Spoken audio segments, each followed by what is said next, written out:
Iya. Dan saya teringat pesan dari seorang raja namanya Sulaiman bahwa kalau kita mau investasi, kita harus divide our investment among many places. Jadi taruh telur kita tuh di beberapa keranjang, bro. Jangan langsung taruh di satu keranjang aja, bro. Oh, gitu Nanti ya. begitu itu keranjangnya rusak, telur kita pecah semua, bro.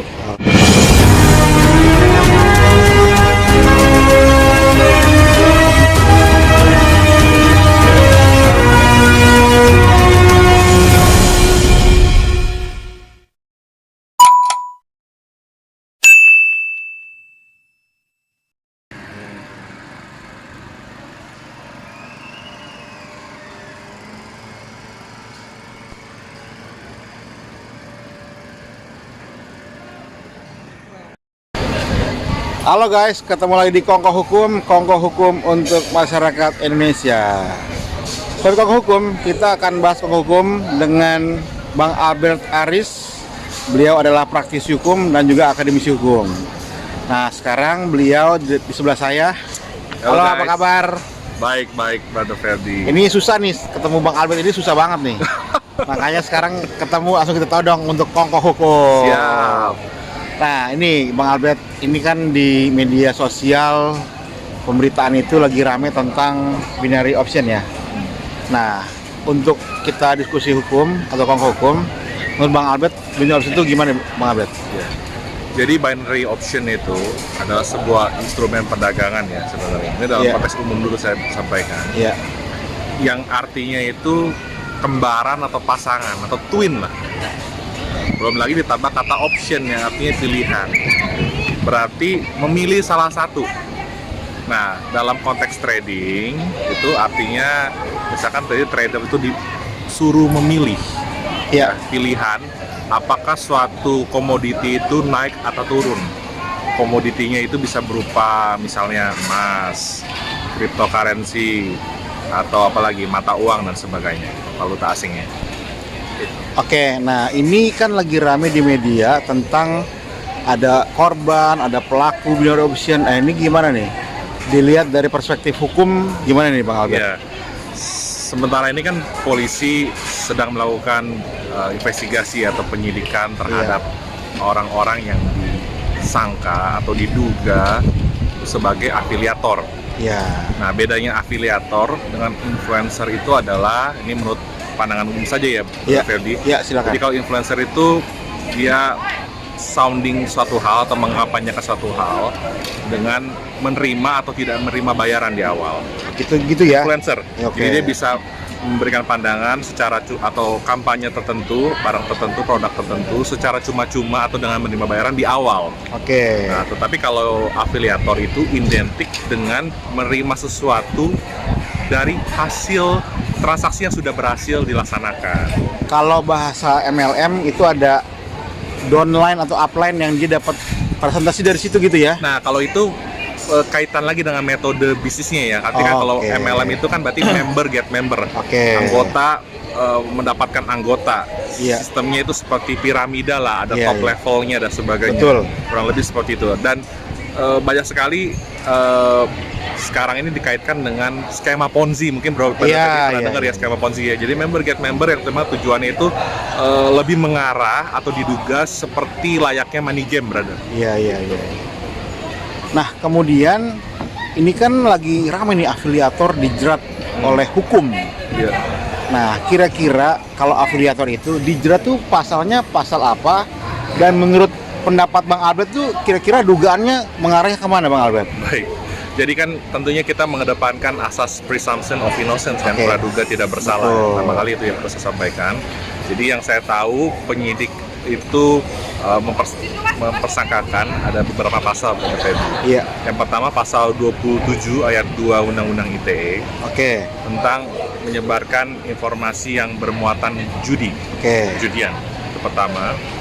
Yang kedua adalah pasal 28 ayat 1 Undang-Undang ITE itu tentang menyebarkan berita yang bohong dan bisa merugikan konsumen, brother.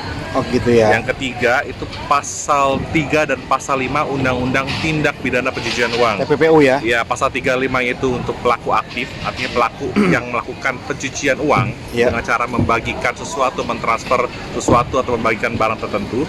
Nah, kalau pasal 5-nya itu adalah pelaku pasifnya, brother. Jadi yang menerima transfer. Kalau kita tidak tahu tentang kita terima atau ada si X Baik. menerima uang dari hasil itu gimana ya? Ya, jadi gini, dalam pasal 3 dan pasal 5 Undang-Undang Tindak Pidana Pencucian itu, bro, ada unsur atau bestandalan yang terpenting, bro, yaitu adalah yang diketahuinya atau patut diduganya, bro. Oke. Nah, bicara tentang diketahui itu berarti dia sengaja tahu tuh itu uang, Udah tahu uang ya. hasil kejahatan. Oke.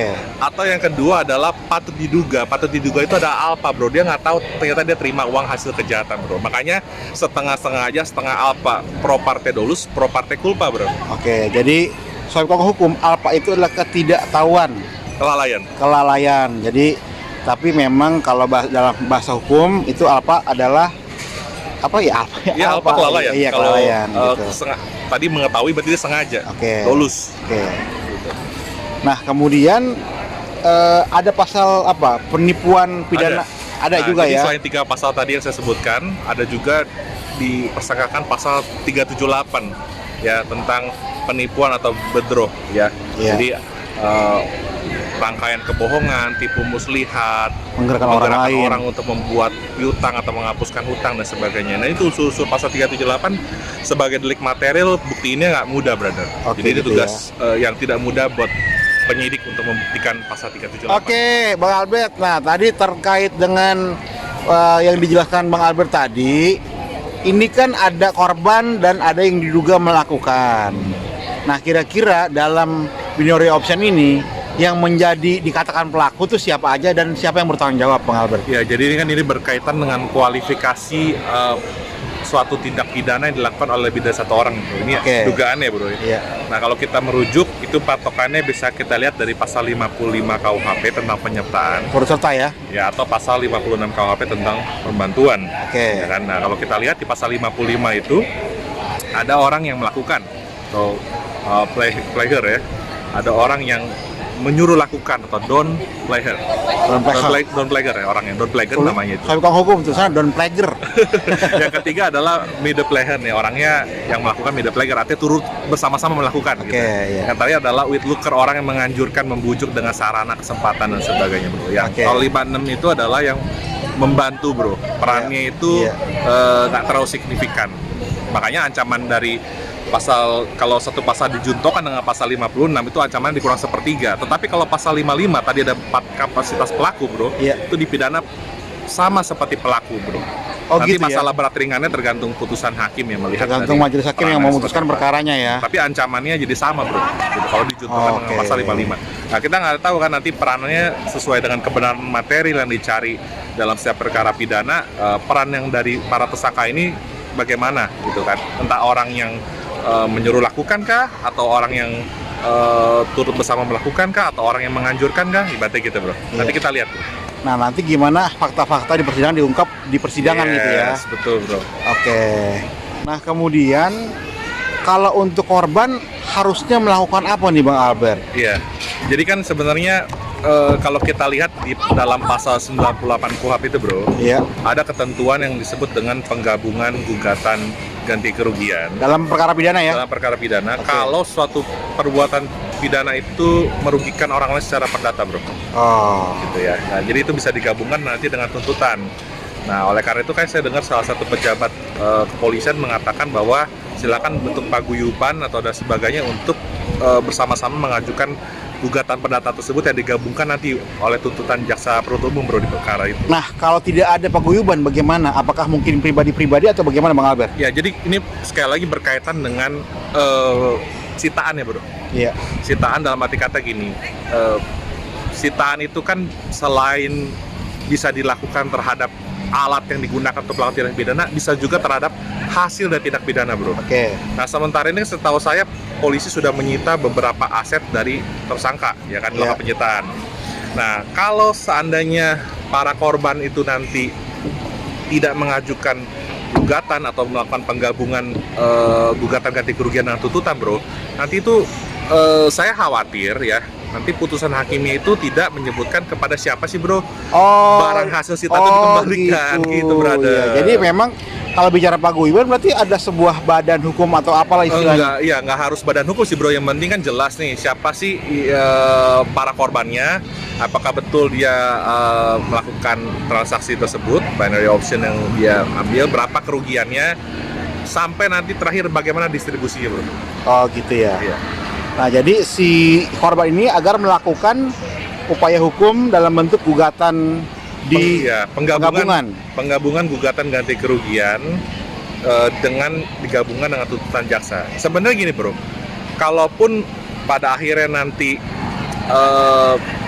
diajukan secara terpisah, itu undang-undang memungkinkan bro, boleh aja kan kita mengajukan gugatan perdata atas dasar misalkan perbuatan melawan hukum menurut 1365B, boleh aja bro. Tetapi kan tujuan dilakukan penggabungan ini supaya lebih efisien bro, efektif, efisien, dan satu jalan ini bro, supaya kan nggak harus mulai dari nol kayak ngisi bensin di Pertamina bro.